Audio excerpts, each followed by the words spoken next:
అదే RTV app వార్తల్ని క్షణాల్లో చదివే అవకాశం ఉంటుంది. ఒక న్యూస్ పేపర్, ఒక టెలివిజన్ ఛానల్ మీ చేతుల్లో ఎప్పుడూ ఉంటాయి. గత చరిత్రకు ఆనవాళ్ళు జిల్లాలో ఉన్నటువంటి ఎన్నో కట్టడాలు, కోటలు కావచ్చు, లేదంటే బిల్డింగ్స్ కావచ్చు, ఇటువంటివన్నీ మన గత చరిత్రకు ఆనవాళ్ళుగా మిగిలిపోవాలి. అందులో శిథిలావస్థలో ఉన్నటువంటి వాటిని పునరుద్ధరణ చేయాలనే ఉద్దేశంతో ప్రస్తుత కలెక్టర్ వినోద్ కుమార్ పెద్ద ఎత్తున దాని మీద శ్రద్ధ చూపిస్తున్నటువంటి నేపథ్యం, అధికారులతో కూడా ఇన్ఫర్మేషన్ తీసుకుంటున్నటువంటి నేపథ్యం. ఏం చేయబోతున్నారు? అసలు గవర్నమెంట్ దృష్టికి తీసుకెళ్ళబోతున్నారా, లేదంటే కలెక్టర్గా ఏం చేయబోతున్నారు? కలెక్టర్ గారి మాటల్లోనే వినే ప్రయత్నం చేద్దాం. సరే, ఏంటి సార్ జిల్లాలో ఉన్న మాన్యుమెంట్స్ మీద మీ ప్రత్యేక శ్రద్ధ ఏంటి? మొట్టమొదటిగా ఏంటంటే, ఇప్పుడు జిల్లా విడిపోయిన తర్వాత మనకు లేపాక్షి, తర్వాత పుట్టపర్తి అనేదంతా సత్యసాయికి వెళ్ళిపోయింది. సో ఇది ఒక మంచి అవకాశం మాకు. అనంతపురం జిల్లాలో ఉన్నటువంటి పర్యటన ప్రదేశాలని మనము బయటికి వెలుగుకి తీసుకొస్తున్నాం. ఆల్రెడీ ఇవన్నీ ఉన్నాయి గనక ప్రజలకి తెలీదు. ఎవరైనా బెంగళూరు నుంచి హైదరాబాద్కి వెళ్ళేటప్పుడు, లేదా వీకెండ్స్కి అనంతపూర్కి వచ్చేటప్పుడు చుట్టుపక్కన ఒక రోజులో నేను ఏమేమి చూడొచ్చు అనేది అది ఒక కరదీపికలాగా మనమే తయారు చేసి ఇస్తున్నాం. ఇందులో ఫస్ట్ ఆఫ్ ఆల్ ఒక క్లస్టర్స్ చేసుకున్నాం. అంటే అనంతపురం క్లస్టర్, అనంతపురం చుట్టుపక్కన ఒక 15 ప్లేసెస్ మీరు ఏం చూడొచ్చు. అదే కళ్యాణదుర్గం క్లస్టర్ మరియు తాడిపత్రి క్లస్టర్. ఎవరైనా అక్కడి నుంచి కూడా పెళ్ళిళ్ళకి లేదా ఆలయం చూడడానికి తాడిపత్రికి వస్తారు. అదే కాకుండా ఇంకా కూడా మీరు చూడొచ్చు అనేది మనము చూపించాలి. సో ఇలా 3 క్లస్టర్స్ని కూడా చేయడం జరిగింది. అలాగే విజయనగరం అనేది కూడా ఒకటి చేస్తున్నాం. అంటే విజయనగర సామ్రాజ్యం మీద ఉన్నటువంటి ఇంట్రెస్ట్ వాళ్ళు ఏమేమి ప్లేసెస్ వాళ్ళు చూడొచ్చు అనేది కూడా వాళ్ళు చూడొచ్చు. ఇది ఒకటి కూడా తయారు చేశాము. త్వరలో ఈ 4 కూడా విడుదల చేస్తున్నాం.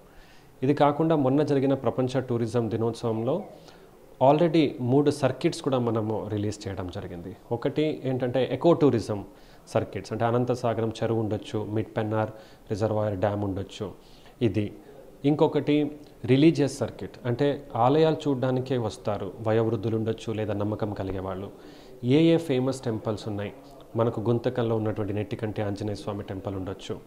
అలాగే ఇలాంటి విశేషమైన ఆలయం కూడా మనకుంది. పామిడిలో అనంత గజగరుడ లక్ష్మీనరసింహ టెంపుల్ అని చాలా విశేషమైన టెంపుల్, గనక ఎక్కువ మందికి అవగాహన లేదు. ఈ తర్వాత హెరిటేజ్ సర్క్యూట్ అని. సో హెరిటేజ్ సర్క్యూట్ అంటే అనంతపురంలో ఇతిహాసం ఏముంది. సో టవర్ క్లాక్ ఉండొచ్చు.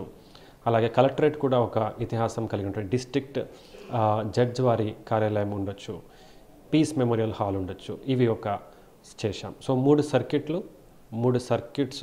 సర్క్యూట్లు, తర్వాత 3 క్లస్టర్లు, అలాగే విజయనగరంది ప్రత్యేకమైన ఒక రోడ్ మ్యాప్ని కూడా తయారు చేస్తున్నాం. సో ఈ కరదీపిక అనేది మొట్టమొదటిగా అందరికీ అందుబాటులో ఉండడం వలన జస్ట్ ఇన్ఫర్మేషన్ నుంచి చాలా ఎక్కువ ప్రదేశాలు వాళ్ళు వెళ్ళడం జరుగుతుంది. దీని తర్వాత మాకు ఒక డిస్ట్రిక్ట్ మ్యూజియం ఉంది. సో ఈ డిస్ట్రిక్ట్ మ్యూజియంలో కలెక్షన్స్కి మేము రిక్వెస్ట్ చేసాం. అంటే ఎవరి దగ్గర ఏమైనా డొనేట్ చేయాలనుకుంటే దీన్ని డొనేట్ చేయొచ్చు. అలాగే శిలాశాసనాలు పల్లెల్లో లేదా పొలాల్లో ఎక్కడైనా పడి ఉంటాయి, అవి ఇక్కడ మొబిలైజ్ చేయొచ్చు. స్కూల్ కాలేజ్ పిల్లలకి కూడా షెడ్యూల్ పెట్టి ఆ మ్యూజియంకి వెళ్ళటం రావటం, దీనివలన మన ఇతిహాసం గురించి మన పిల్లలు తెలుసుకుంటారు. నెక్స్ట్ రాబోయే రోజుల్లో ఏం చేయాలనుకుంటున్నామంటే క్లుప్తంగా ఒక స్టోరీ బోర్డ్ని పెడతాం. సో ఈ ప్రదేశాల్లో దీని ఇతిహాసం ఏంటి తెలుగులో మరియు ఇంగ్లీష్లో పెట్టబోతున్నాం. దీని తర్వాత నెక్స్ట్ మనం ఏం చేయాలనుకుంటున్నామంటే శిల్పారామం ఉండొచ్చు. అలాగే గుత్తి కోట, ఇక్కడ కొద్దిగా అడ్వెంచరస్ స్పోర్ట్స్, అంటే గుత్తి కోటని మనం ఊరికే చూడటం ఒకవైపు, అదే ఒక గుర్రం మీద కూర్చొని వెళ్ళి చూడటం ఇంకొక ఎక్స్పీరియన్స్ డిఫరెంట్గా ఉంటుంది. So these are financial. So financial ఉన్నవి కూడా నెక్స్ట్ స్టెప్లో తీసుకున్నాం. నాన్ ఫైనాన్షియల్ యాక్టివిటీస్ ఇప్పుడు కంప్లీట్ చేశాం. మొత్తం జిల్లా tourism council, district tourism council అని ఒక కమిటీ ఉంటుంది. దానికి కలెక్టర్ గారు చైర్మన్ ఉంటారు. ఇందులో కమిటీ మెంబర్స్తో పాటు ప్రజల్ని కూడా ఇన్వైట్ చేశాం. ఎన్జిఓస్ మరియు ఇంట్రెస్ట్ ఉన్నటువంటి వాళ్ళు కూడా మంచి ఫోటోగ్రాఫ్స్, ఇతిహాసాన్ని కూడా వాళ్ళు కాంట్రిబ్యూట్ చేస్తున్నారు. సో దీంతో జిల్లాలో టూరిజం అనేది ఎట్లా పెంచవచ్చు, దానికి ప్రజలు కూడా జిల్లాలోనే సెలవు ఉన్నప్పుడు వెళ్ళి వచ్చే ఒక అవకాశం ఏర్పాటు చేస్తున్నాం.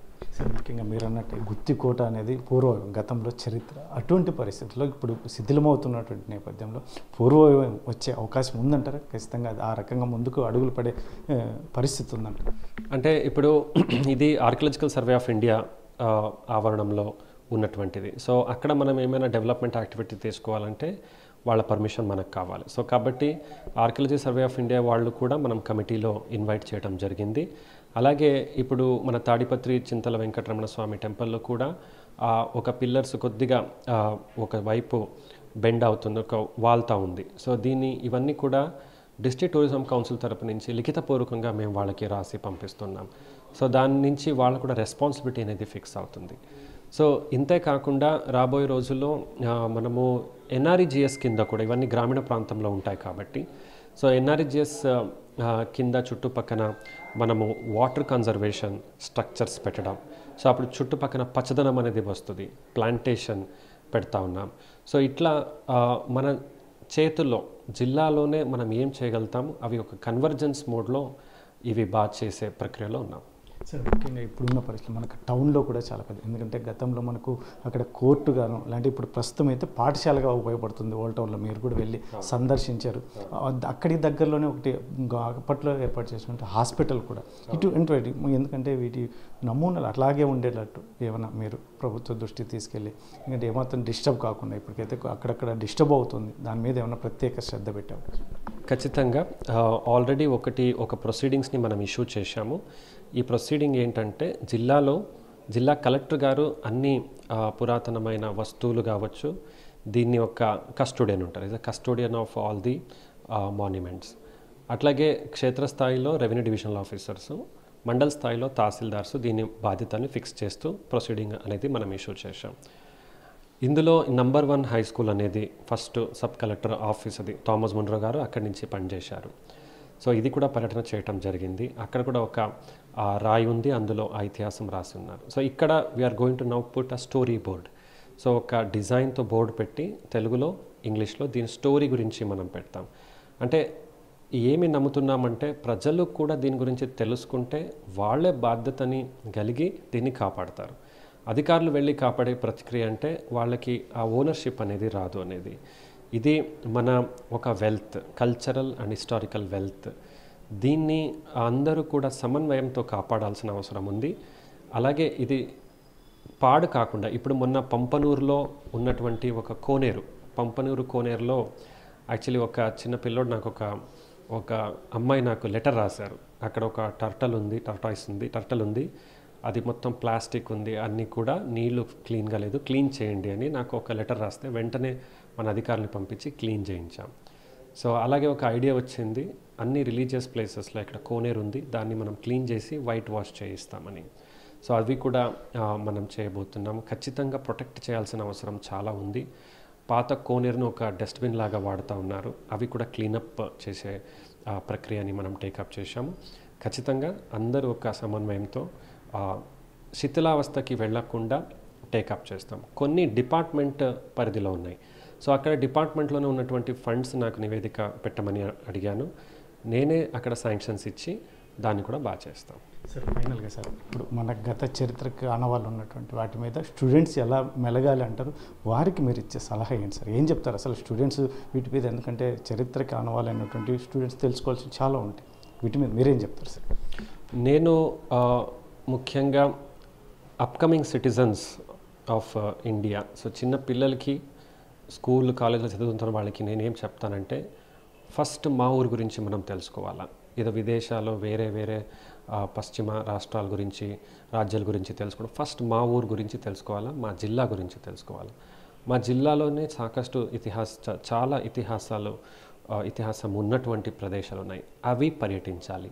అలాగే ఇంకోటి కూడా నేను చెప్పడం మర్చిపోయాను, ఎడ్యుకేషన్ సెక్టార్లో ఇప్పుడు అపార్ ఐడిని జనరేట్ చేస్తున్నాము.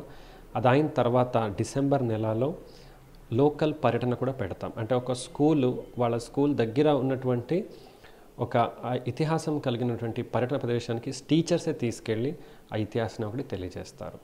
సో ఎప్పుడు మీరు మీ ఊరు గురించి, మీ జిల్లా గురించి తెలుసుకుంటారు, ఆటోమేటిక్గా మీ రాష్ట్రం, మన భాష మీద ప్రేమ అనేది మనకు పెరుగుతుంది. దాన్ని బట్టి మనం బాధ్యత కలిగిన ఒక పౌరుడు అవుతారు.